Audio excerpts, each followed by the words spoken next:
اور 2 خصلتیں فرمایا کہ حضرت علی رضی اللہ عنہ کی یہ اپنانی پڑیں گی۔ حضرت علی رضی اللہ عنہ کی پہلی خصلت علم، کہ علم سے ہمکنار، اور دوسری شجاعت اور دلیری۔ تو عالم ہیں، شجاع ہیں، علم والے، شجاعت والے۔ علم و شجاعت کے وصف کو اختیار کریں، یعنی خاص ان کی پہچان جو بنی اس لحاظ سے فرما رہے ہیں، ورنہ وہ اوپر جتنے لوگ آئے وہ بھی سب علم والے تھے، اور اللہ سے بڑا علم والا کون ہے؟ تو فرمایا کہ یہ 2 حضرت علی کے، حضرت علی رضی اللہ عنہ کے لیے ہی حضور نے فرمایا انا مدینۃ العلم وعلی بابها، میں علم کا شہر ہوں اور علی اس کا دروازہ ہے۔ تو لہذا علم اور شجاعت یہ 2 اپنانی پڑیں گی۔ اس طرح یہ 12 خصلتیں آپ نے بیان فرمائی اور ارشاد فرمایا کہ جو ان 12 خصلتوں کو اپنا لے بس وہ مسند ولایت کا اہل ہے، وہ بیٹھے اور لوگوں کو فیض پہنچائے۔ دوستو یہ سب وہ چیزیں ہیں جن سے آج تک ہماری تاریخ زندہ رہی ہے، اور یہی وہ چیزیں، وہ پہچانیں ہیں، وہ علامتیں جو اولیاء اللہ کی پہچان کراتی ہیں۔ اس کے علاوہ نہ ان کی پہچان مال و دولت سے ہوتی ہے، نہ تخت و تاج سے ہوتی ہے، نہ حکمرانی سے، نہ عہدوں سے، نہ کسی اور دنیاوی وجہ سے۔ جس کی بھی پہچان ہے، اصل پہچان اس کے کردار سے ہے، اس کے عمل سے ہے۔ اور جو چیز دلوں میں جاتی ہے، یاد رکھو کردار و عمل جاتا ہے۔ لوگوں کے کام آؤ، مہربانی کا بس پیدا کرو، خوف خدا کو اختیار کرو، اپنے آپ کو نرم کر لو، پولائٹ کر لو، اپنے اندر سے تمام جو سختی اور شدت کی کیفیتیں نکال دو، ضد اور ہٹ درمی کو دور کر لیں۔ مومن کی شان فرمایا ایسے ہوتی ہے جیسے وہ لہراتا ہوا درخت جو ہوا سے جھولتا رہتا ہے۔ ہاں، جو درخت جھولتا رہتا ہے نا وہ مومن ہے، اور ایسے اکڑ کے کھڑا ہوتا ہے، سیدھا، ذرا نہیں ہلتا، چاہے آندھی آئے طوفان آئے، ایسے کھڑا رہتا ہے اکڑا ہوا، اور پھر زور کا ایک جھکڑ پڑتا ہے، پورا چلا جاتا ہے، بالکل گر جاتا ہے، ایک دم سے جڑ سے اکھڑ جاتا ہے۔ فرمایا یہ درخت جو سیدھا کھڑا ہے یہ منافق کی پہچان ہے، منافق ایسے ہی جاتا ہے۔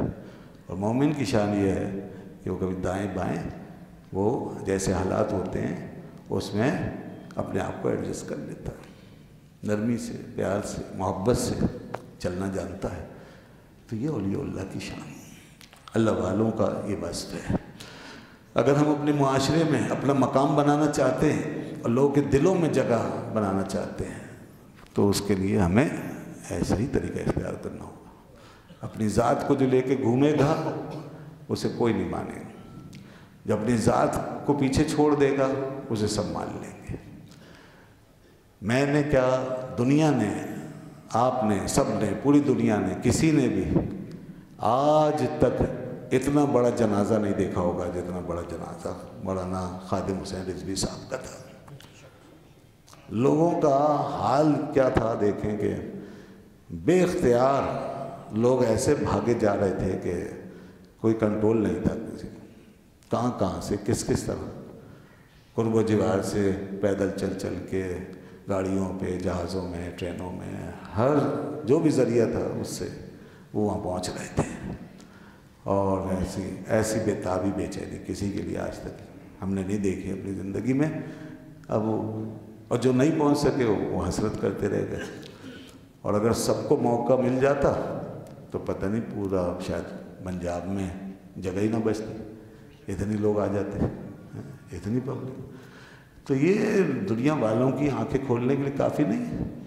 کل ہم پڑھتے تھے کبھی حضرت امام احمد بن حنبل رضی اللہ عنہ کے بارے میں اور بزرگوں کے بارے میں کہ اتنے لوگ آتے، اتنے لوگ آئے، اتنے لوگ آئے، اتنے لوگ۔ اب تو آنکھوں سے دیکھ لو، ان کی تو بڑی شان ہے، وہ تو بڑے لوگ تھے، مگر وہ باتیں سمجھ میں نہیں آتی ہیں، کتابوں میں رہ گئی ہیں۔ اس وقت مثالیں نہیں ہیں، آج بھی ایسی مثالیں پائی جا سکتی ہیں، لوگوں کے دلوں میں جگہ بن سکتی ہے۔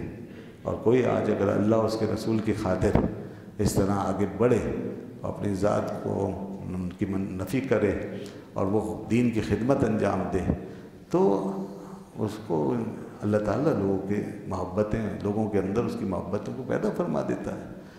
اور تمام اچھے لوگوں کا یہ ضروری نہیں ہے کوانٹٹی وائز سب اس درجے میں پہنچے، ضروری نہیں کہ سب کا یہی معیار ہو کہ بھئی اتنے لوگ ہونے چاہیے تب سمجھیں گے ہم قبول ہو. نہیں، جو اللہ کو خوش کر لیتا ہے اللہ تعالیٰ اس کی محبت خود بخود پیدا کر دیتا ہے.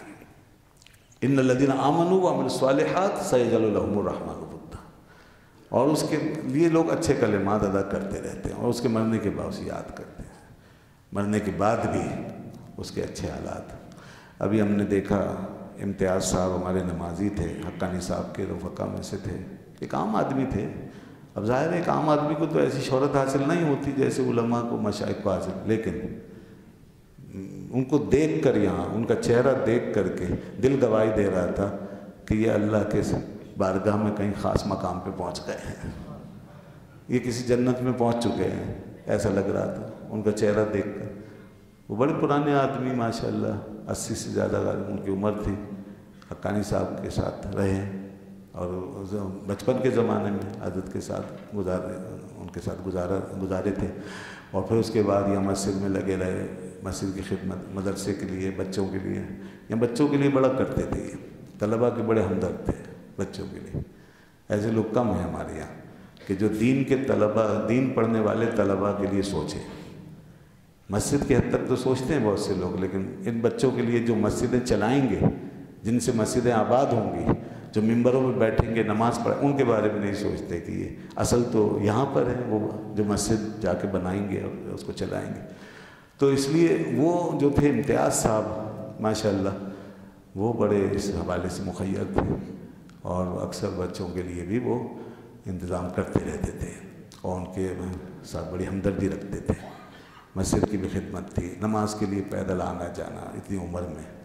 تو دیکھیے ایسا لگ رہا تھا جیسے مسکرا رہے ہیں، چہرہ مسکراتا وہ معلوم دے رہا تھا. تو یہ سب چیزیں ہوتی ہیں. ہمیں چاہیے کہ اس چند روزہ زندگی میں ایسے کام کر جائیں کہ مرنے کے بعد ہم بھی خوش ہو جائیں اور پیچھے لوگ بھی دعائیں دیتے چلے جائیں.